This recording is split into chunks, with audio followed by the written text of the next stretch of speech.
We're having a recording problem. Me to introduce the show? Okay, we're rolling. Okay, you're black, we're ready to open her mic. Open her mic, stay up on Jean, and cue it. Hi, welcome to Data Live. I'm Jean Flanagan, and tonight we're going to visit Romania. And thanks to one of our members who is from Romania, Zina Dragon, and she's collected together a couple of different things. We're going to have some singers from, let's see, I can't say this without reading it, from St. Paraskeva Romanian Orthodox Church. And they're going to sing some songs for us tonight. And then we're going to talk more about monasteries with Simona. And we're going to start with having Marinelle Marcu and Danielle Spiridon singing for us. Thank you.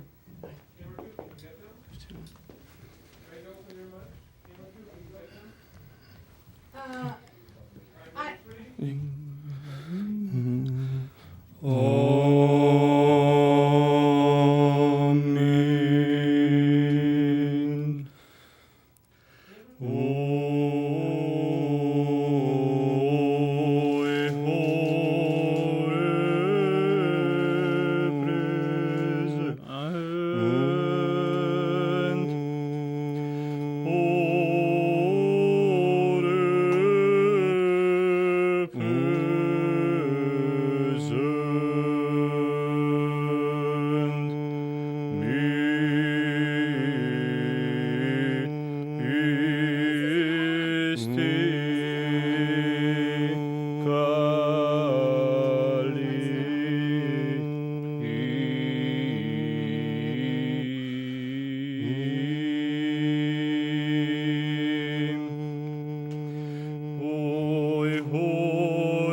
rejoice your joy, for the Virgin was indeed with child, and gave birth a son Emmanuel,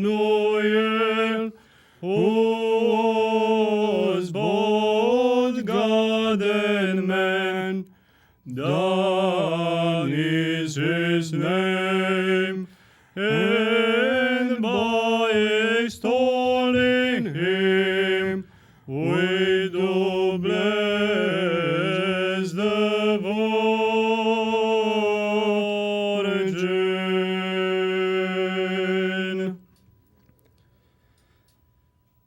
O holy martyrs, you did fight the good fight and were crowned with glory. Intercede to the Lord to have mercy on our souls. O holy martyrs, you did fight the good fight and were crowned with glory. Intercede to the Lord to have mercy on our souls. Glory to the Father, and to the Son, and to the Holy Spirit, now and ever, and to the ages of ages. Amen. O holy martyrs, you did fight the good fight, and were crowned with glory. Intercede to the Lord to have mercy on our souls.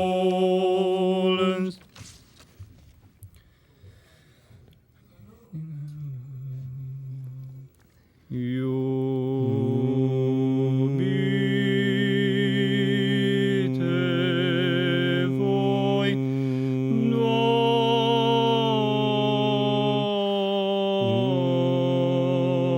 Doamne,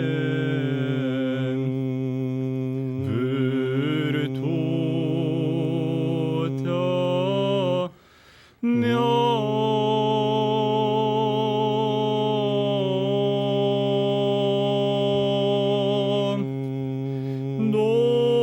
Domnul este întărirea mea și scăparea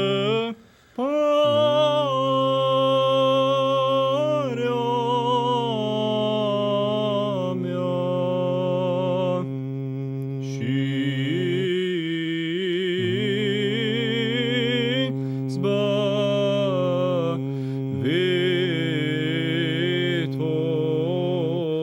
zbăvitorul meu.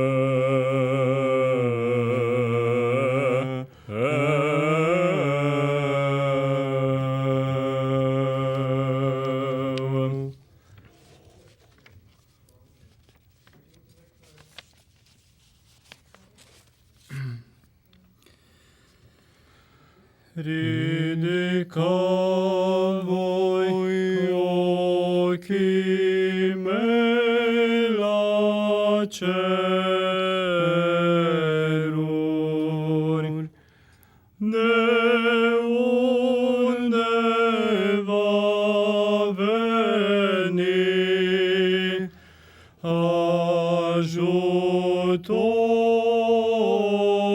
ajutorul meu. Ajutorul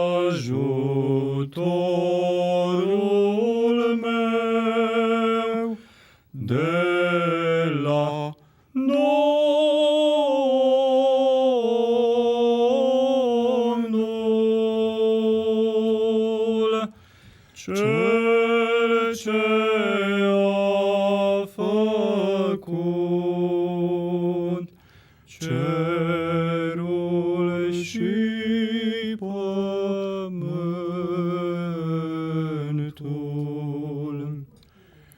Către Domnul pașii mei voi duce și legea lui va fi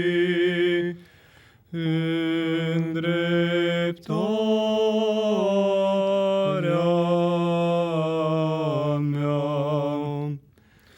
Doamne, Doamne,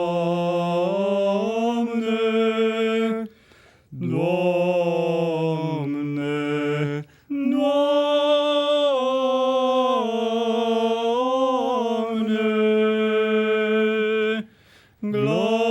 glasul meu auzi când mă rog eu ție. Că-ntru tine eu mi-am pus nădejdea, să nu mă depărtezi de la fața ta.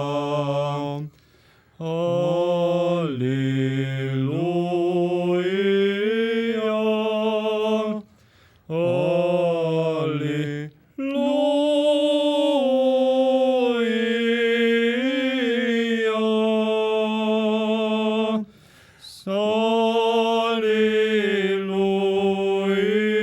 Aleluia, slavă ție, Doamne. Aleluia,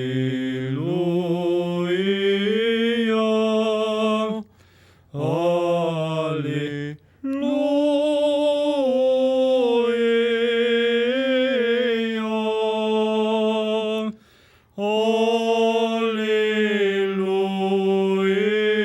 Aleluia, slavă ție,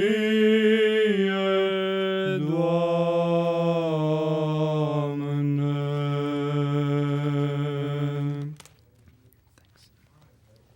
Give him one.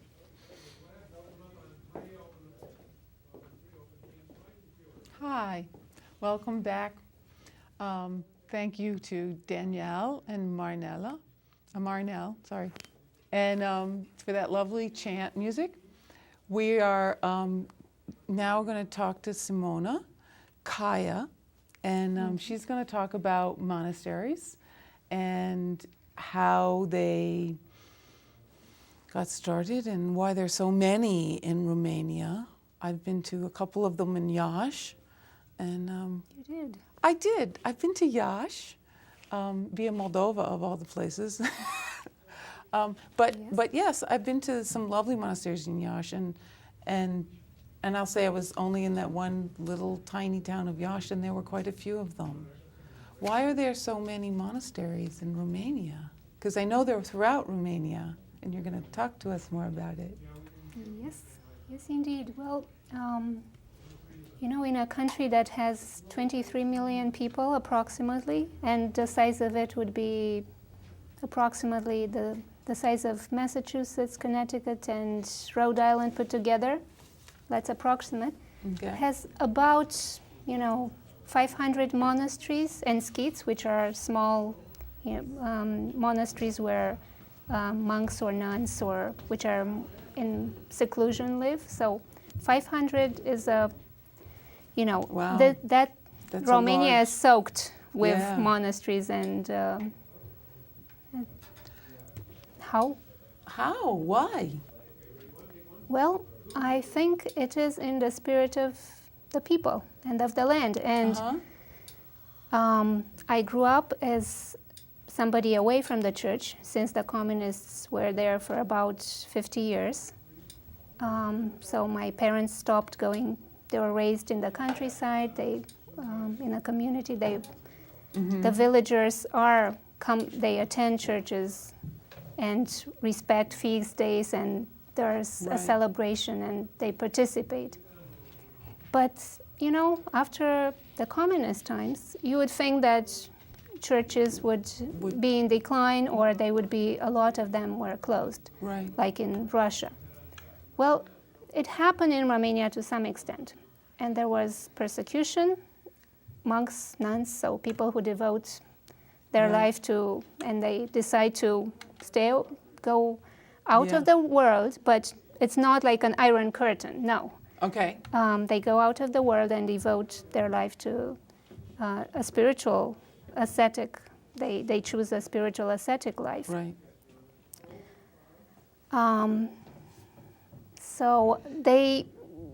So how did the monasteries become so prolific through Romania? I mean, we're going to talk about how it influences the Romanian culture, because it clearly has a huge influence on even today's culture in Romania. Absolutely. And so they just, because the spirit of the people rely so heavily on religion, or? Well, they did not start out of nothing. I mean, Romania was close to the Byzantine Empire, so you could say that was part of it, part of the influence. And Romania, started being a Christian country around the 9th century. 9th century, okay. Let's approximate again. But on the southeastern side, there were Greek colonies. Oh. At Constanța, and so Dobroja had Greek colonies. So the Byzantines had a foot, so to speak, there, and that was. Okay. And it started. There are some ruins of churches dating to 3rd century in that region. Oh, in other regions, no. Yeah. So the monasteries that we're going to look at, you have pictures, you have some beautiful pictures of monasteries, and we're going to look at those. And when do those date from? What's sort of the time frame of? They're mostly around 16th and 17th century, the ones that I focused on. Yes. Yep. And you studied these at the theological school in Harvard? Okay. Correct. Yeah. Yes. Okay, good. Yes, Good. And you studied monasteries specifically, or? Iconography and the theology of the icon. I was interested in this in Romania. I studied something completely different, and then gradually, after 1989, when the communists fell in Romania, the water bottles are by shot. Then a lot of people came to church and rediscovered the church. And I was, memories from childhood, visits that I paid when I had when I was 5, and then historical trips that somebody took us at monasteries. Right. Those historical trips where I saw monks and nuns, I saw the frescoes. There was something there in me that said, "Well, go back, go back and see." Let's look at some of the slides that you have, and we'll let you talk about some of the monasteries, and we'll come back to some of the items we have around us now. So let's start with some slides. Okay. This one is from a monastery way in the north of Romania, close to the Ukrainian border. It's by the name Sucevița. You could see it looks like a mini fortress, which at those times monasteries were a fortress of the spirit, and also they had to be able to withstand some type of attacks, which would be raids of Mongols, Tatars, and the Ottoman Turks were, they were fighting all the time with Moldavia at the time. So, and you could see the settings of these monasteries is they're not placed at random. That is for sure. They're placed in a valley or among hilltops. Beautiful scenery. I would say the landscape, the monasteries, and the people are in harmony. And this one is this one is more in the center of Romania. I call it the Bride Monastery because of all the white coming, radiating through it, and it's surrounded by arches where the cells of the nuns are. You can see just a teeny bit. This is the main church. And this one has been built by Constantin Brâncoveanu in the 17th century, who managed, there were different types of politics, like he managed to keep danger, which was at that time the Ottoman Empire, by paying tribute, heavy tribute. But he managed.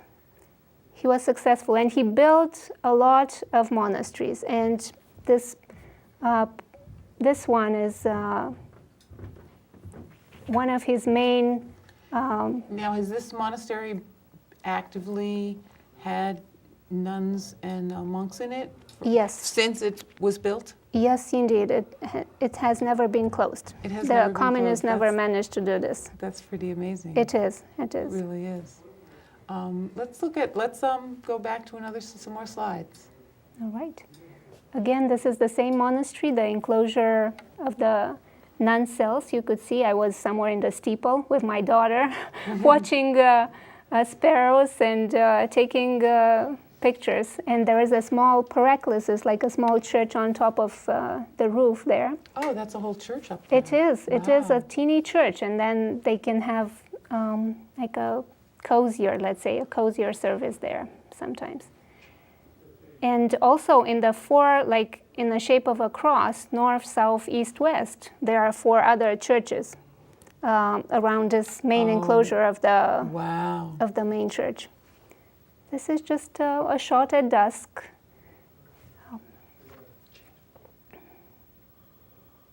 And again, one of the churches of in the 4 cardinal points from Horezu Monastery, the previous one.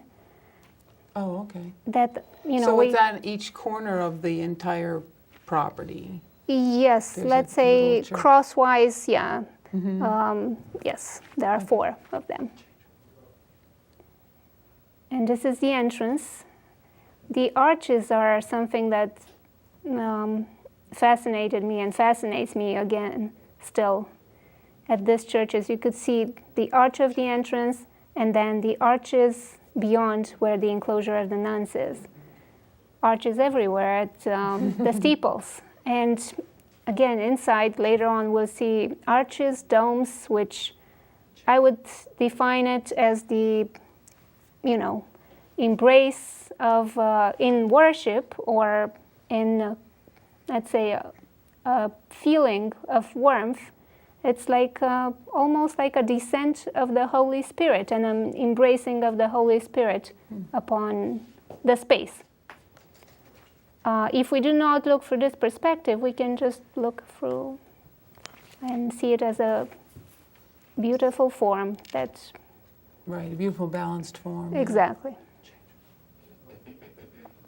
And here we are again in the north, in Moldavia, Sucevița Monastery. You notice we are outside, actually, of the church, and the entire surface of the walls is covered in icons, which are done in the fresco technique. The frescoes are inside as well. And these monasteries, which again, this is Sucevița at dusk through the entry arch, are the monasteries that called me back years and years after I came upon them. Right, with all the iconography on the outside of it. Yes. Yeah. And there is a coherent program of iconography here. They're not placed at random. this is one of the side of the church, which is built like, has a shape of a cross with a trefoil. You know, the cross is like a trefoil plan, we call. Right. And this is one of the apses where we use the apses as where the chanters would be. There are two opposite apses, so since we had two chanters here, they would respond from one side and each other. It's called how wonderful. antiphonal response, so Right. which again is. And if you've ever heard monastic chant in a monastery, it's really amazing to hear it echo through the. It through all is that. indeed. It is. It is, and you know, again, iconography and chant and the word are in perfect harmony in the church. It's nothing at random. Well, let's take some close-up looks at some of the icons, because you have a whole collection of icons around here. And so let's look at some close-ups. We have one on the slide, which is off of one of the churches you have a picture of. Yes, that is the Mother of God with Christ in her arms, and she's flanked by the two archangels, Michael and Gabriel, which is a classic icon. Mm-hmm. And it's again in one of the monasteries in Moldavia. So the iconography is telling us stories, right? I mean, that's mostly. Is there other significance to specific parts of iconography? The icons? I don't know. This. Can This you tell one us what is this the- story. This clearly is a story. Yes, yes, indeed. It is the Annunciation. So you have the Virgin, the Mother of God, towards the right, and then Archangel Gabriel, who is bringing her the word of God, is on the left side of the screen. So And who is in the background? in the background, another angel and two other angels holding the canopy behind her. Oh, okay. This one is close to the tower of the monasteries, arches supporting the tower, and has recently been restored. The colors are amazing. The form is, you know, it is truly iconography in the purest classical Byzantine style, Byzantine Romanian style, of course, with its Romanian touch. Mm-hmm. And since we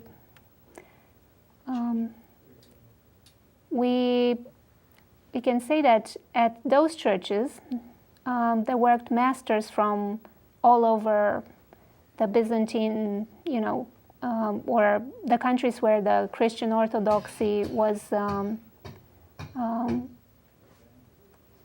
spread. So Serbia, Romania, and a lot of the masters, iconographers from the Byzantine Empire, after the fall of the Byzantine Empire, fled, and some probably took refuge here. So this is the nativity scene. This is the theophany, we call it, the showing, the acknowledgement of Christ being God. Would this be Baptism. the baptism? Exactly. See, we would know it as the Yes. baptism of St. John, by St. John. Exactly. The baptism. This is it, and we call it theophany because God said, "This is my son." So at this point, there is no doubt that this is him. And you see angels nearby, St. John on the left side. Mm. And it's actually a narrative icon. If you can see at the very left of it, it's Christ climbing up the mountain and going to St. John, then being baptized. And on the other side, on the right, there is St. John baptizing other people. Oh, okay. So we can see Christ and see people in more than one scene. Exactly, Okay. exactly. Correct. This is, This looks like a dome. indeed it is a dome. And we call this the icon of the Pantocrator, which is the beholder of all. And all the angelic powers and gather around him.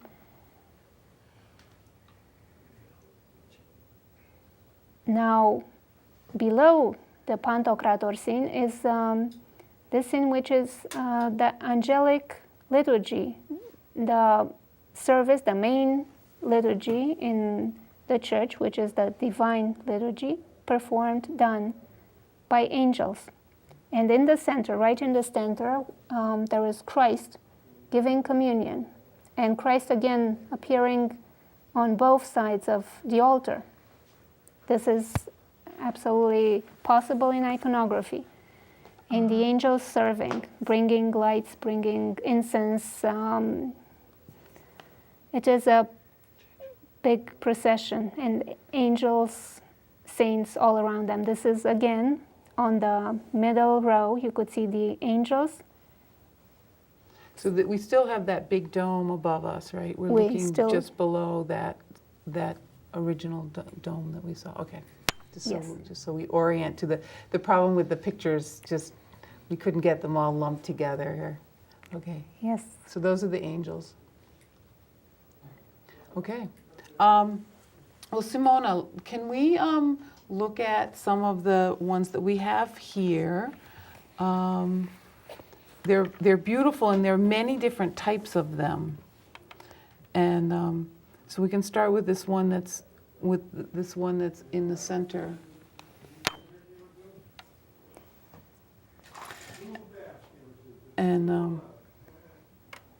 And this one is An icon, a face of Christ, okay. which Now he looks different than the way we perceive the face of Christ. It looks like he has a braid, and I don't know if that's just the way they've drawn the hair. Is there any significance to different parts of the picture itself? well, this is the way that we do represent Christ in Christian Orthodox iconography, and iconographers are supposed to follow the same model, the prototype, and they have codes, and they have, the colors of the garments are pretty much the same, and there is the symbolism. The face of Christ, of course, Christ is going to be recognizable in each and every icon you're going to see. It's not going to be absolutely the same, Right. But, and this is an icon of the Mother of God with Christ. Yeah. They're both done by the same iconographer, a dear friend of mine from Romania. Mm-hmm. And what are the symbols on the corners? I don't know if the camera can pick those up. It's written Mother of God, abbreviated, or Theotokos, which in Greek is God bearer. Oh, so they're Greek letters. Yes. Oh, okay. Yes, I hope I'm not lying. They might be Well, Cyrillic these- because Romanian use Cyrillic too. So, Okay. The ones on this side look Greek. yes, they are Greek, and Isus Christos. So that's for Christ. And this is an icon carved in. Yeah, very different style. Yes, it is different style. It is, I would say, from it's more of a new version, but still an icon. Mm-hmm. And what is the purpose of icons? Well, I mean, other than that they're beautiful pictures, but I know they serve more than a purpose of just beautiful pictures. Yes, for the ones who participate in the services, and they are like a window towards the one they represent. So in a way, oversimplifying a bit, but if we have a picture of a dear one at home and we look at the picture, it's a reminder. Well, we have the icon, and people bow down in front of an icon, people kiss an icon, people embrace an icon. So which again, can be odd, strange to viewers there, but it's not that you embrace the wood and the paint of the icon. Right. You go further towards the one represented in the icon, and not to the matter itself, but beyond the matter. Right, right. So it's a matter. Greeting, Oh, a sign of greeting. respect, a greeting, Oh, an that's nice. acknowledgement. And also, we say so. We venerate icons. We do not worship icons. We worship the one represented Represented in by the the icon. icon. Yes. I want to take a look at the icon that's over to your right. No, we do, just leave that there and we'll get the camera to find that icon. It's in the chair on her right.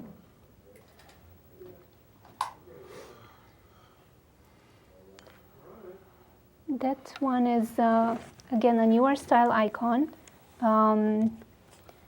Has in the center the Mother of God with Christ, and around the border there are saints, and at the very top, in the middle, above the Mother of God, is Christ, the face of Christ, represented as it was on what we call holy napkin, or the veil of Veronica.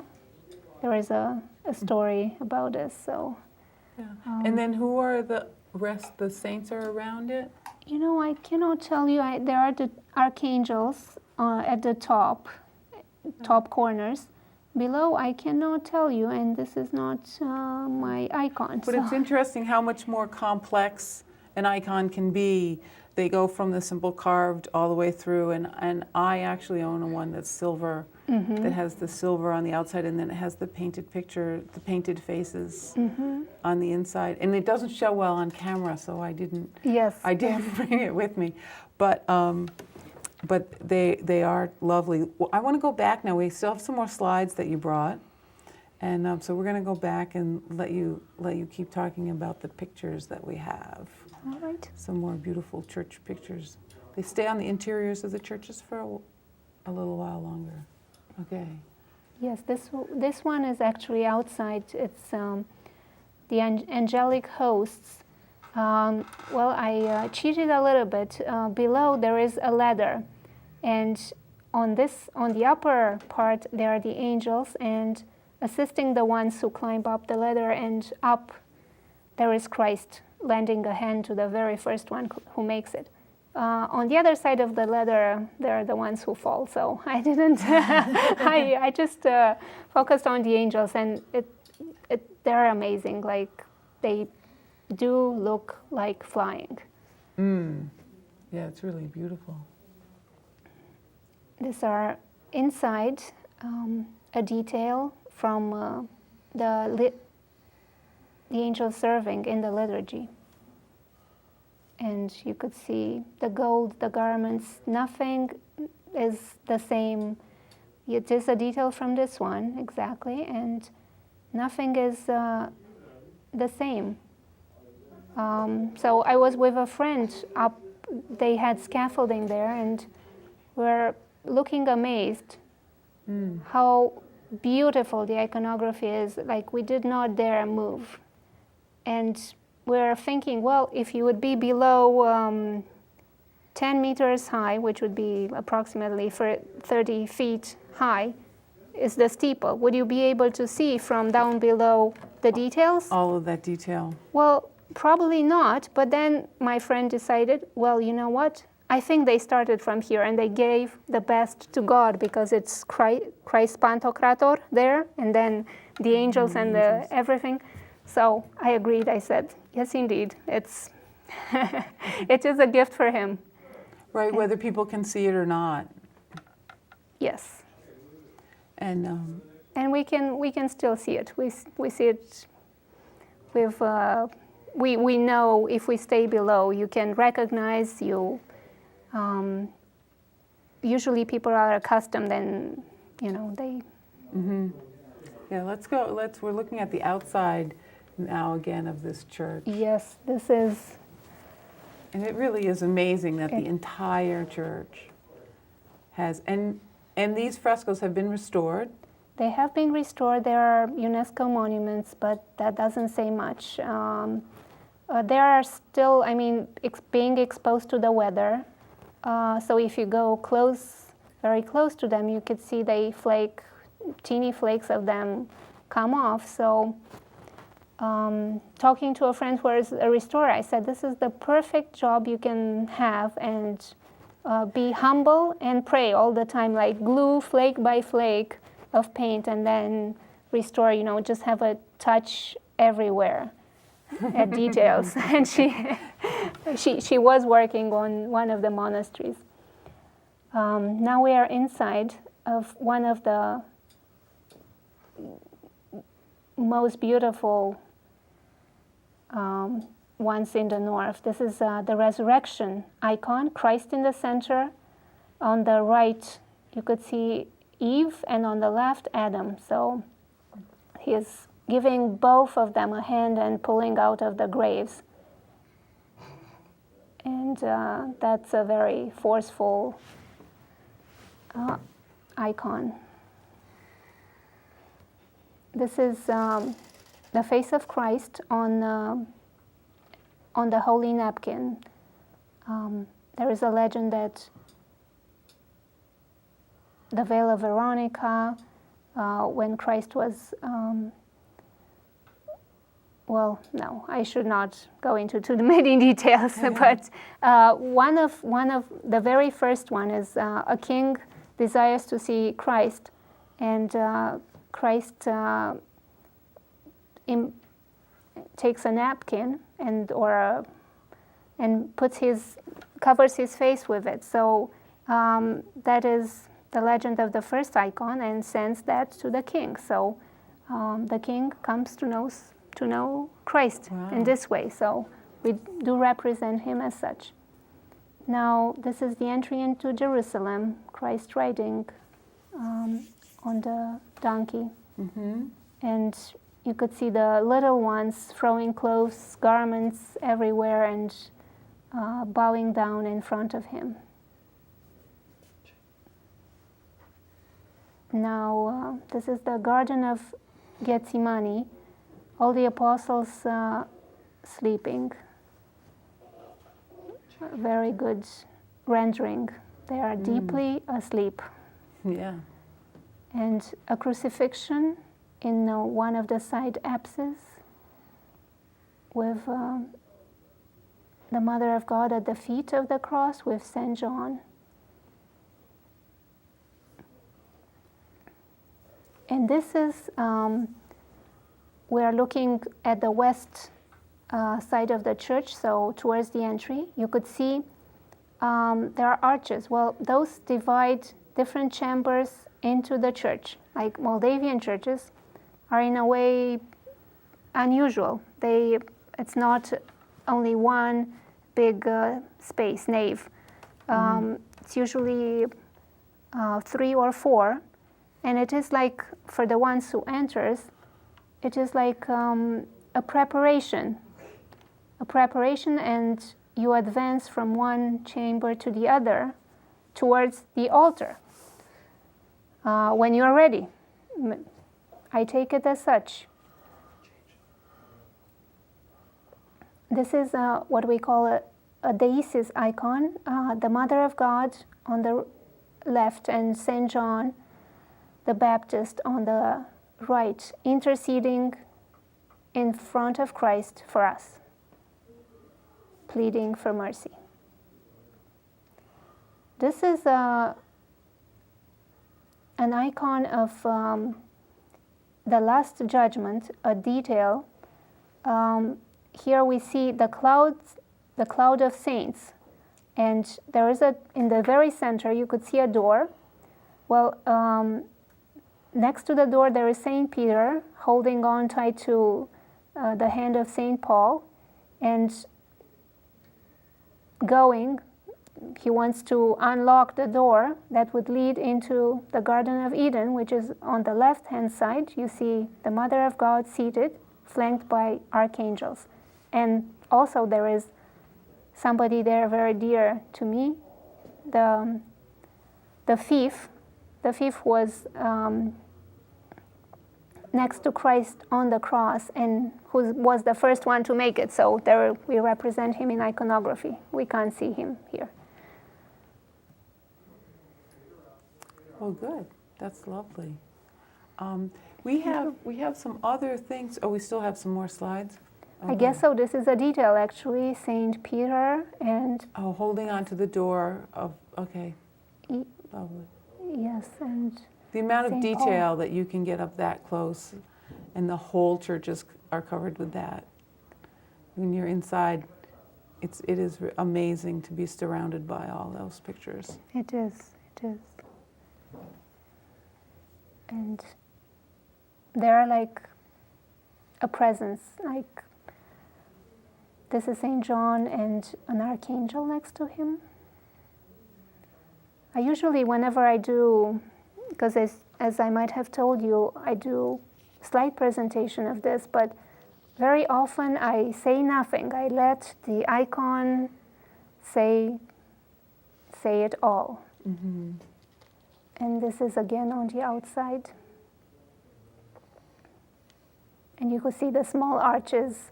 Again, the arch that shelters, that embraces the Mother of God and archangels coming. And there, one very important element, which is that everybody on the exterior of the church is running towards the center, which is at the east. The altar is on the east apse, and everybody, all the saints, all the holy ones, all the angels, all the archangels, all the cherubims, seraphims, they're running towards Christ, who is at the center.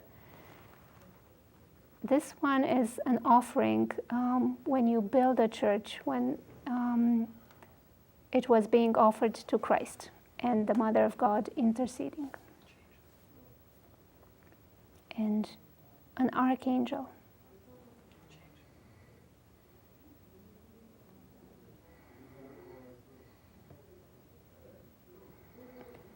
Now, this is in the center, Christ Emmanuel, Christ as a young person flanked by archangels, and above him, Christ beyond all ages, not God the Father, whom we do not represent in icons, because we say nobody has seen him. Since the fundament of the icon is Christ becoming man, Christ being incarnate, this is the main reason for being able to represent him in an icon. While God the Father is only represented maybe by a hand, when in very few icons.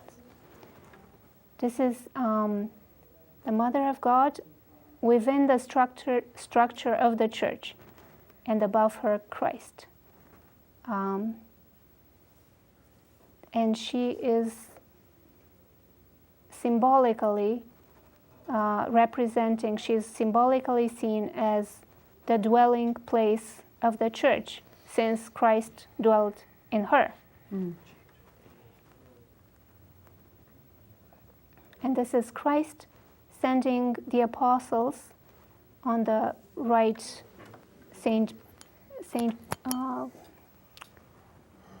comes to me in Romanian, Saint Paul, all right. Saint Paul on the left, Saint Peter. So both of them as the chief apostles being sent into the world to spread the word of God. And you see the pergament, the scroll, who Christ is tearing into two.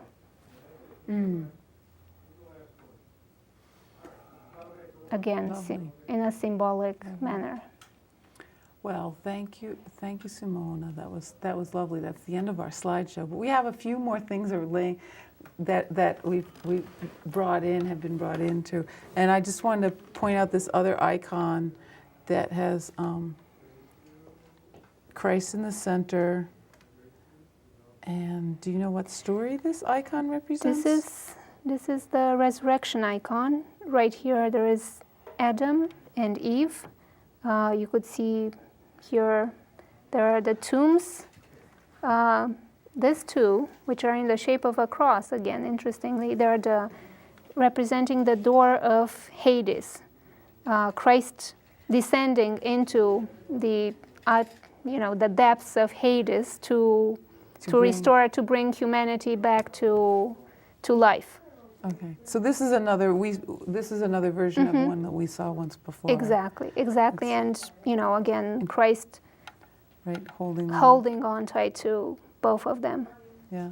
And Beautiful. around him, it's the light, we call it mandorla, of light coming from Christ. And at the depth of it, usually it's darker, so it's what again we call the divine darkness. So from... Now, how does the fact that in Romania iconography is common? I mean, it's really, you really do see it everywhere in Romania. And how does that influence the culture of Romania? Do you have feel for? Well, would invite to some extent people to think, to reflect, to contemplate, maybe to visit a church, maybe to go there, as it happened to somebody I knew, which is sitting right here, and who didn't know much about church. So one of the monasteries that you saw on the slide gave me my first theological lesson of the liturgy, and then I started inquiring and finding out more. And then the chanting was the second part of my lesson. And I was very lucky to enter a church where they were chanting Byzantine style chant, like the two young fellows did today.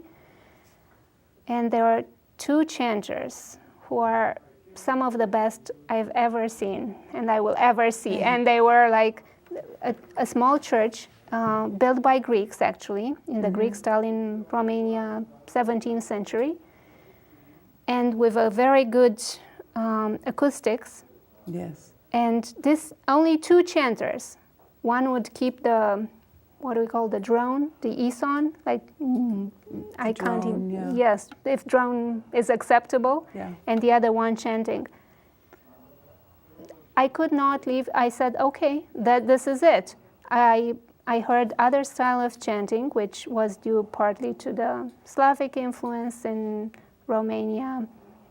But now it is, we're coming back more to the Byzantine style, which I particularly, I like more. I love Russian chanting also. There's that much difference, huh? There is a lot of difference, yes. Well, I know that when Americans look at iconography, the Judaic practice is to not have any images. Yes. And so that's a real departure from that tradition.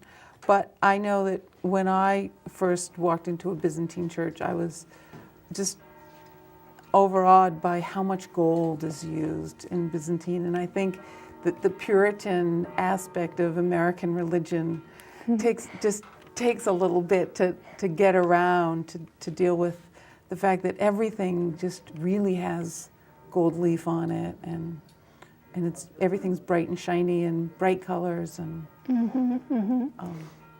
Yes, the gold, I would say it is, it is the light. It is the light shining from the ones who have the light, from the one who has the light, so it should be there.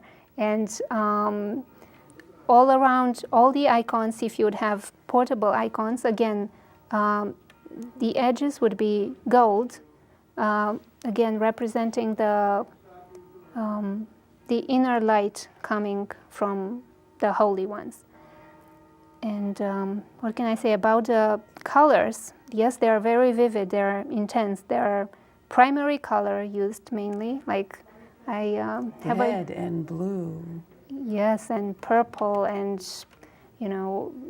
deep colors, again with the touches of gold.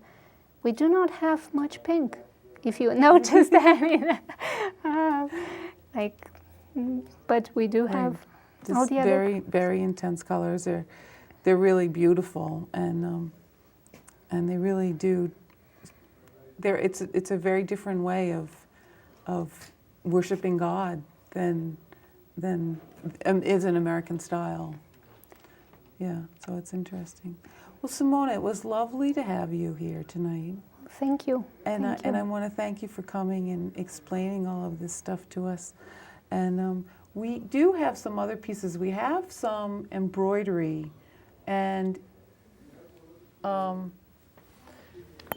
because embroidery is also so very much a part of Romanian heritage. And I'm not sure, does it have to do with the religion, or is it just part of No, the desire for color? it is a desire for beauty, and I would say again it ties in like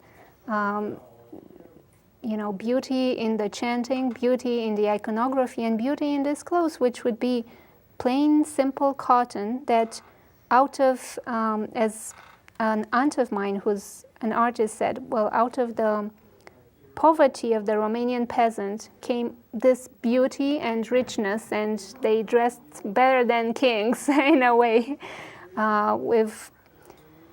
So it is a desire for beauty.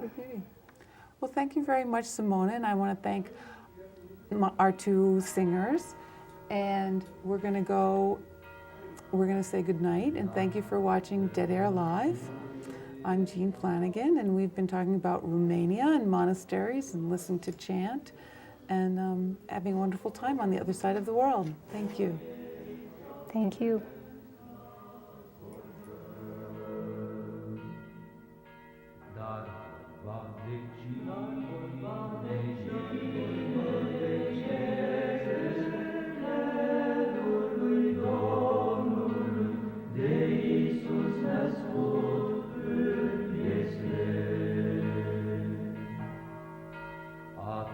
Steht man drum, das